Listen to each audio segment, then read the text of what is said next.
Hey guys, welcome back. Do you also think that working in China means no work-life balance?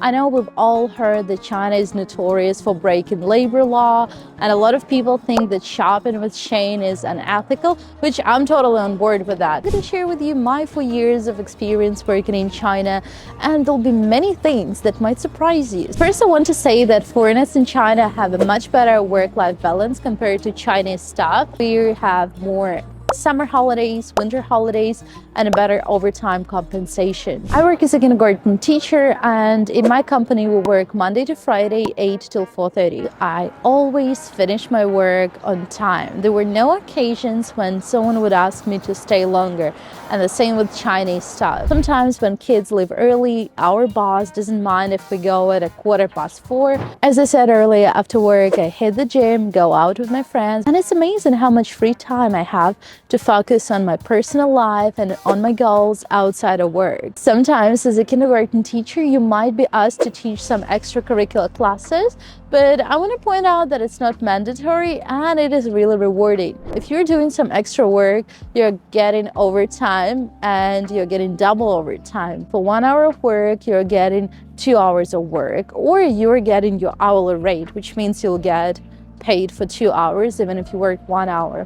Unfortunately, that only applies to foreign teachers, and that does not apply to Chinese staff. Chinese staff, they don't often receive the same level of compensation, and I think it's a shame because they work really hard. As a kindergarten teacher, I don't have many classes. I teach about 1 hour or 1 hour and a half per day. If someone is absent and I need to cover someone's class, which is 30 minutes long, I'm gonna get overtime for it. I think it's a great thing, even though technically this class is within my working hours. This is a huge contrast compared to my previous job in a training centers.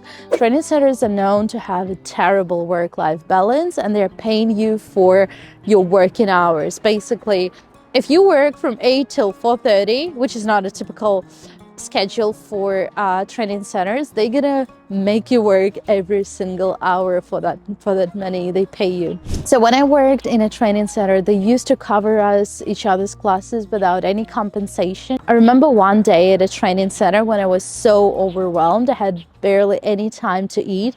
I had 2 back-to-back classes, 3 hours long each. And just thinking that you're not paid for it, you're not doing it for free, right? You are still paid your salary, but you are not compensated for it. I don't think it's fair. So that's why I'm so grateful for my current job, where I can enjoy my evenings, my downtime, and I actually have it. I don't have to think about work outside of work. At kindergarten, I also have free time from 12 till 3 o'clock, and technically we have only 30-minute lunch time and 2 hours and a half. That is our prep time. But thank God we have a lot of technology now that make our life so much easier. We can download already pre-made PPTs, we can use props.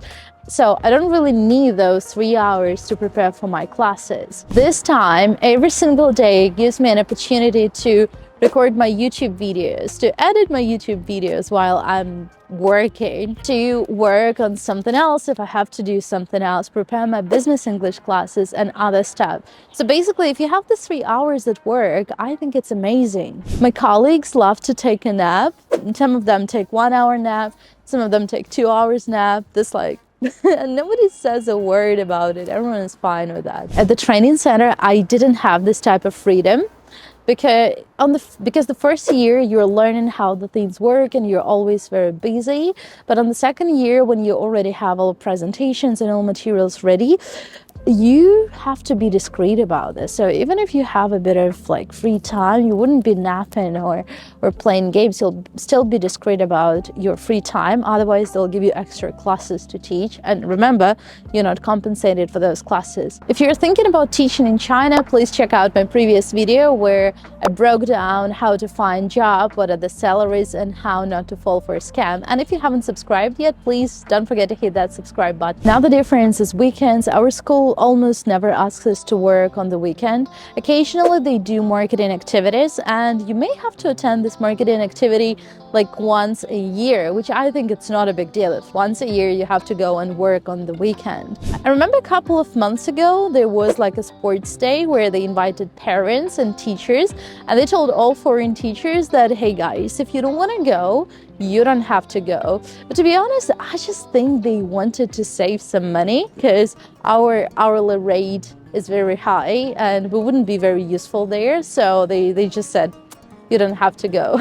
But at the training center, that was a completely different thing. They asked us to work overtime. They asked us to come on our weekdays and rehearse and practice for marketing events, for outdoor activities. And remember, sometimes it wasn't even compensated. You had to go and do it just because they wanted you to deliver the highest quality. But that was your problem that you decided to go and rehearse on your weekend. Chinese staff at the training center, they faced exactly the same problem. I often saw them coming and working on weekends, which made the environment really toxic and difficult to work in because people, they never had a proper rest, a proper vacation. So they were chronically tired. Now let's talk about holidays. Compared to many other countries, China offers 11 public holidays, and in some occasions, some companies may offer you even extra holidays. For instance, if you're working for a Catholic school or for some Western schools, they might offer you some longer Christmas holidays, which is not a public holiday here in China. At my company, foreign teachers get 1 day off for Christmas, and they can choose like throughout the week. It shouldn't be exactly Christmas. They can choose what day they want to have off. But Chinese staff working in our company, they don't have this Christmas day off. Recently, we had Chinese New Year, which turned into 2 weeks of consecutive holidays. Actually, Chinese New Year was only 5 days, but because my school provides like 5 days of winter holiday, it ended up being a 2-week holiday. Some of my colleagues, they even flew back to the US and came back. So it's a great opportunity for you to travel if you want to travel. As for annual leave and sick days, my company offers 3 days of sick leave, 5 days of winter holidays, and 10 days of summer holidays. But I have friends whose school gives 21 days of annual leave. So I guess it really depends on the company and your contract. At the training center, we had 15 days of annual leave and 5 days of sick leave. But taking sick leave was almost impossible, even with the doctor's note. It just looked so terrible. You go to the manager and you say, hey, I'm sick, I want to take a sick leave. And they look at you as if you have committed a crime. Like, how dare you take in any time off? It was really, really difficult. I remember one time I was really, really sick. I went to the doctor, and then when I came back, I was at home. I kept checking on my phone. I kept working from home because I had this anxiety that I'm doing something illegal, even though I was terribly sick and I couldn't be there. And yeah, that's the mindset they give you.